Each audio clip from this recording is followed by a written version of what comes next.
दिल्ली के सीएम अरविंद केजरीवाल ने सीएम पद से इस्तीफे का ऐलान कर दिया है। केजरीवाल के इस दाव ने देश की राजनीति को हिला दिया है। केजरीवाल के इस ऐलान से बीजेपी बड़ी मुसीबत में घिरती दिखाई दे रही है। 21 मार्च को जब केजरीवाल को ईडी ने गिरफ्तार किया था तो केजरीवाल ने जेल से सरकार चलाने का ऐलान किया था, लेकिन जब वो जेल से बाहर आ गए हैं तो उन्होंने 2 दिन बाद ऐलान कर दिया कि वो सीएम पद छोड़ देंगे। तो कैसे केजरीवाल की दाव में बुरी तरह से उलझती दिख रही है बीजेपी, इसी सवाल पर हम करेंगे चर्चा। नमस्कार, मैं आराधना, और आगे बढ़ने से पहले हम देखते हैं कि केजरीवाल ने क्या कहा। कोर्ट ने हमें बेल दे दी, अभी बेल तक ही दे सकता था। अब ये केस चलेगा। मैंने वकीलों से पूछा, मैंने कहा मेरा दिल कहता है कि जब तक ये मैं कोर्ट से बरी होके ना आ जाऊं तब तक मैं सीएम की कुर्सी पे नहीं बैठूंगा। उन्होंने कहा जी ये 10 साल चलेगा केस, कोई कह रहा है 15 साल चलेगा केस, कोई कह रहा है 20 साल चलेगा केस। तो केस ये अभी लंबा चलेगा। आज कोर्ट जितना कर सकता था, कोर्ट ने हमारे पक्ष में निर्णय लिया है, हमें बेल दे दी। उन्होंने ऐसे कानून में जिसमें बेल मिलनी नामुमकिन होती है, उन्होंने बेल दे दी। आज मैं आपकी अदालत में आया हूं, जनता की अदालत में आया हूं, आपसे पूछने के लिए आया हूं, क्या आप केजरीवाल को ईमानदार मानते हो कि गुनहगार मानते हो?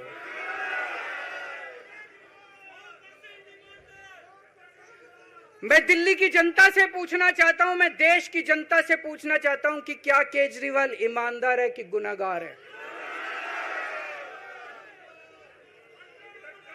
दोस्तों, 2 दिन के बाद, आज से 2 दिन के बाद मैं सीएम की कुर्सी से इस्तीफा देने जा रहा हूं।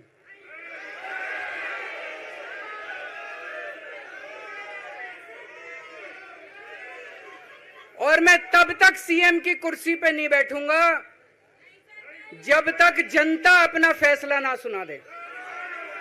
मैं जनता के बीच में जाऊंगा, गली गली में जाऊंगा, घर घर में जाऊंगा, और जब तक जनता अपना फैसला ना सुना दे कि केजरीवाल ईमानदार है, तब तक मैं सीएम की कुर्सी के ऊपर नहीं बैठूंगा।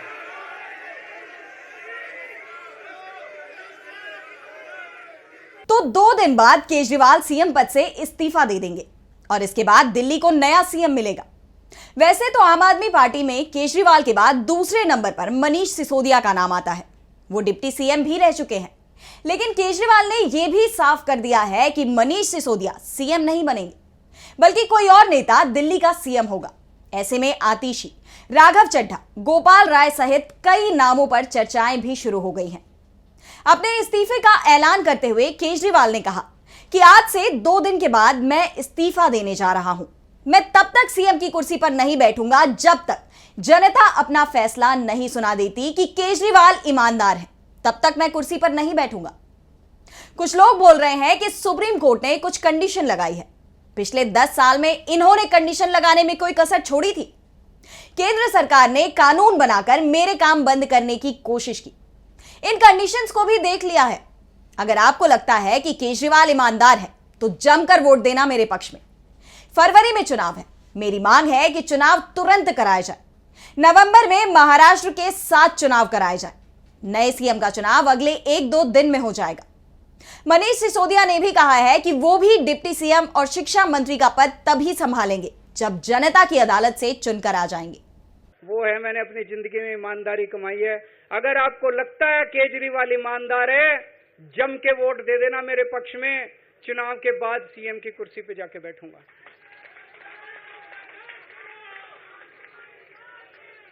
फरवरी में चुनाव है।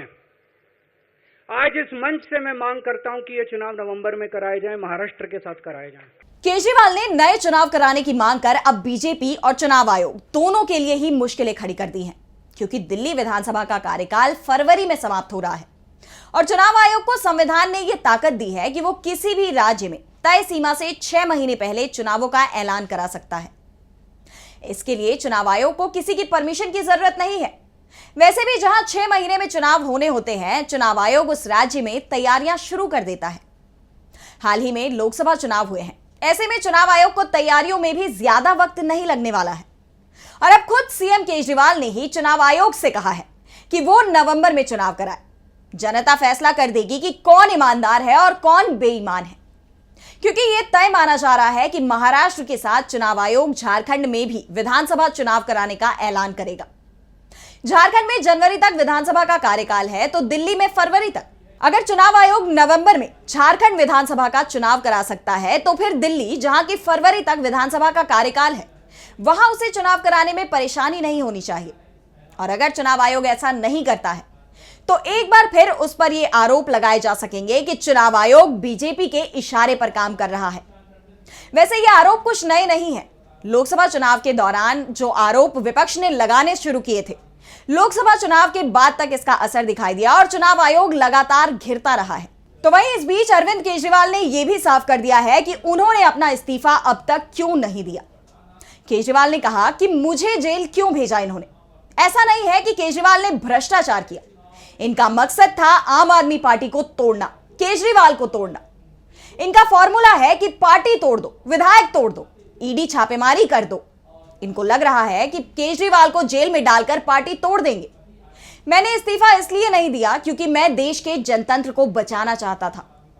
अगर मैं इस्तीफा दे देता तो ये एक एक करके सबको जेल में डालते, क्योंकि इन्होंने सिद्धारमैया, ममता दीदी, पिनाराई विजयन सबके खिलाफ केस कर रखा है। मैं देश के तमाम मुख्यमंत्रियों से कहना चाहूंगा कि अगर मुख्यमंत्री रहते हुए आप पर ये सब करें, तो अपने पद से इस्तीफा मत देना। आज इनके हर षड्यंत्र से मुकाबला करने की ताकत आम आदमी पार्टी में है, क्योंकि हम ईमानदार हैं। केजरीवाल ने सरकार पर सीधा हमला बोलते हुए कहा कि मैं सीएम था, लेकिन मेरे परिवार को जेल में मुझसे मिलने नहीं दिया जा रहा था। केजरीवाल ने कहा कि भगत सिंह जब जेल में थे तो उनके लिखे खत अंग्रेज बाहर ले जाते थे। मैं जेल में था तो मेरी चिट्ठी एलजी तक नहीं पहुंचाई गई। मुझे धमकाया गया कि दोबारा ऐसा ना करूं। भगत सिंह के बाद 90-95 साल बाद आजाद भारत में एक क्रांतिकारी मुख्यमंत्री जेल गया। 15 अगस्त से 3 दिन पहले एलजी से कहा था कि मेरी जगह आतिशी को तिरंगा फहराने दिया जाए। चिट्ठी एलजी तक नहीं गई। दरअसल केजरीवाल जेल में थे तो उन्हें ना तो चिट्ठी लिखने की छूट थी और ना ही किसी फाइल पर साइन कर सकते थे। लेकिन केजरीवाल ने इस्तीफा नहीं दिया, लेकिन जेल से बाहर आकर उन्होंने इस्तीफा देकर बड़ा खेला कर दिया है। वैसे केजरीवाल ने जल्दी चुनाव कराने की मांग तो कर दी है, लेकिन विधानसभा भंग करने से इनकार कर दिया है। यानी पहले नया सीएम चुना जाएगा, उसके बाद पार्टी की तरफ से चुनाव आयोग पर प्रेशर बनाया जाएगा कि वो नए चुनाव कराए। अगर चुनाव आयोग दिल्ली में विधानसभा चुनाव कराने का ऐलान कर देता है, तो भी आपकी सरकार बनी रहेगी जब तक कि चुनाव परिणाम सामने नहीं आ जाते और नए सीएम का फैसला नहीं हो जाता है। साफ है कि जब तक नई सरकार नहीं बनेगी, तब तक आपकी सरकार रहेगी। यानी केजरीवाल बीजेपी को कोई भी मौका देने को तैयार नहीं है। तो आज की हमारी स्पेशल रिपोर्ट में बस इतना ही। अगर आपको ये रिपोर्ट पसंद आई तो वीडियो को लाइक करना ना भूलें और चैनल को सब्सक्राइब कर लें। नमस्कार।